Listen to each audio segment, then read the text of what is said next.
Hey guys, Captain Kyle Skipper with Captain's Honest. About a year ago, I did a video about my Sea-Pro 248. Show about it's a little bit different looking than it was last time. I put a little bit of time, a little bit of money into it. It's at about 500 hours now, so I want to do a little update on what issues I've had over the last year guiding, and what my opinion is now after a year of using this boat as a guide boat. So first and foremost, I'm gonna go ahead and tell you guys, Sea-Pro doesn't sponsor me. I paid for this boat like anybody else would pay for a boat.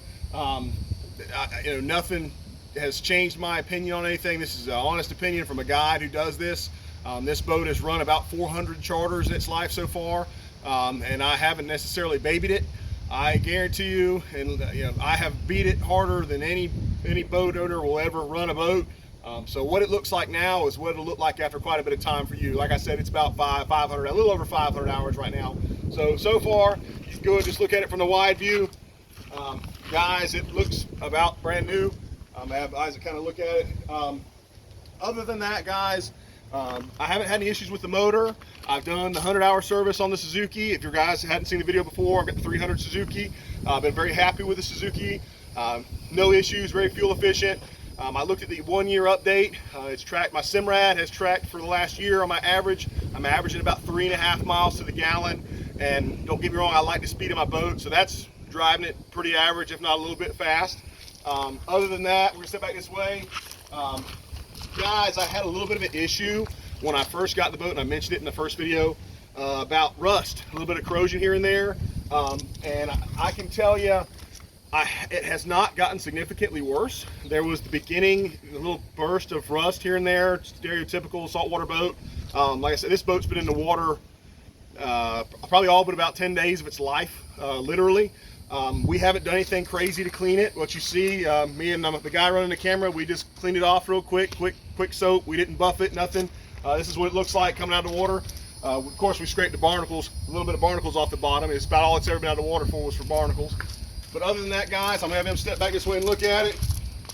Guys, one issue I did have, the little caps right here. Isaac, go ahead and see that. Come up a little bit closer. The caps right here, guys, these caps kind of came loose over the year. It happened fairly quickly, actually. Both sides of those caps came loose. Not a major issue. I'm gonna fix that during winter time when we're out. Other than that, one other issue, Isaac will probably get it where you can see it. The caulk that they use, you can kind of see it in the video. The caulk that they use around everything, you'll see it on the other side, has molded up pretty bad.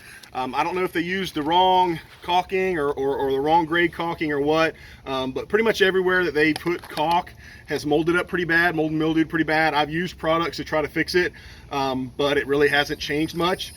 For the quality of boat that's kind of a sad issue, but pretty minor, all things considered. One issue that we have had, if Isaac, if you want to look at the switches up there, guys, the switches on the switch panel, we had some issues with them going out. I need to replace them all. About half of those switches are no longer functioning, so that's caused a little issue. I really thought that I had a water pump and little things going out, but really we come to find out it was the switches. So that's another issue we've had. But like I said, this is 500 hours. A couple switches at 500 hours is pretty minor. The little Simrad gauge, I believe it's called a C10 gauge, that's right there. Right there, guys. The C10 gauge quit working properly.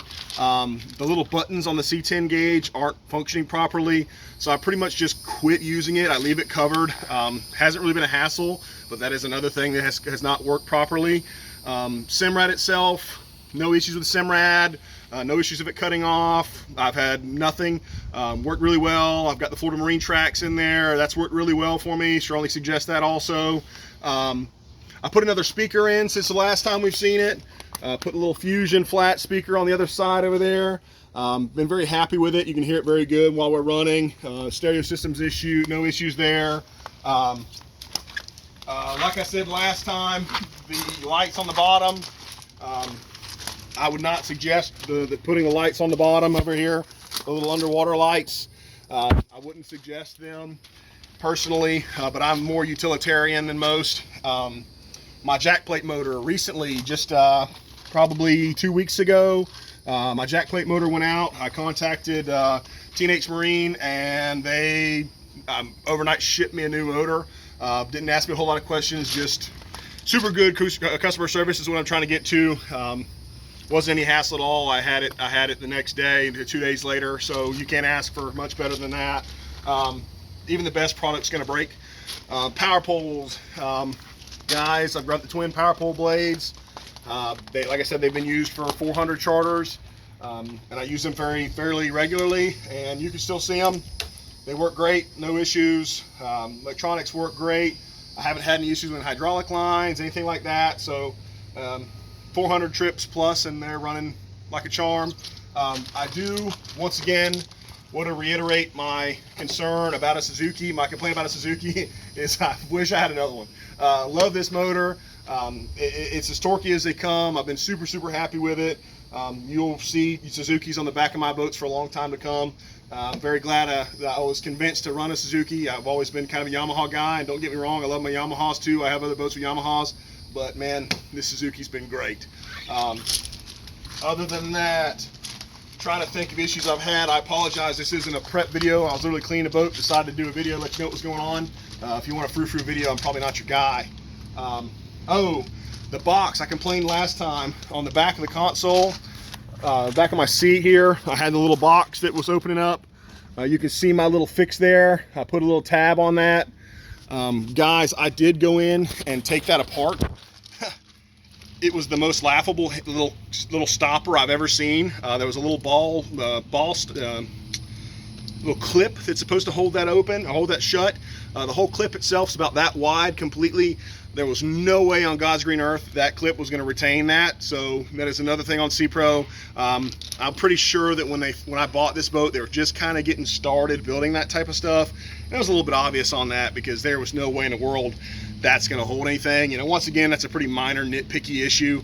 But, you know, some people expect perfection, and that's, you know, that was definitely a big hassle. My clients every day had to push that back up. But, you know, if that's your biggest complaint on a guide boat after 400 hours, 500 hours, I don't really know what to tell you. There's not too much to say. I want to show this here. Last video, guys, I pointed this out as my corrosion complaint. As you can see, it really hasn't changed much. That's after, you know, that much time in the water. It's still got that little bit of surface rust that it got basically immediately, but it has not gotten any worse since then. So you can't really complain about that. Fit and finish, guys, I had a lot of people ask me about black boats. I purposely haven't finished this side up yet. This is the side that docks up on the dock every day.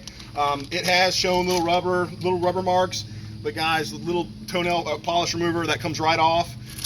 This is literally, you know, a year of being in the water.